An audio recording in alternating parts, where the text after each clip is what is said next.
Zo leidt de Zeedijk bij Holwert er een dikke manelien bij. Het plaatsje nou is 180 graden noors.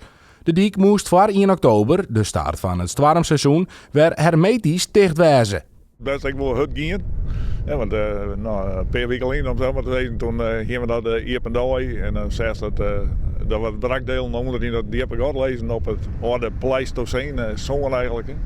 En nu stonden we hier bovenop het Zeedijk. Het gas zit er aan het op, maar verder liep het er gewoon als wie er niet gebeurt. Ik kijk er wel met trots op terug dat het toch allemaal gelukt is en dat het zo mooi geworden is.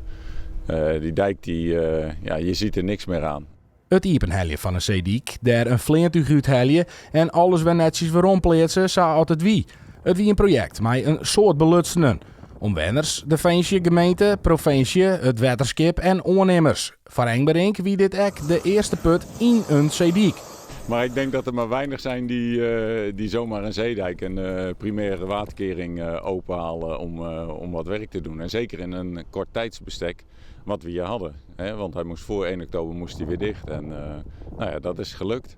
De primaire waterkering is nou weer veilig, maar dat betekent net dat de hele put al rond is. Nou, er zijn wel weer andere dingen te doen. Ja. En dit is ook nog net klaar vanzelf. Hè. We hopen dat we nog wat mensen begraven kunnen. Nou, het monument wat hieronder op het dik zit bijvoorbeeld, dat klopt het niet meer. Daar maak je iets mooi.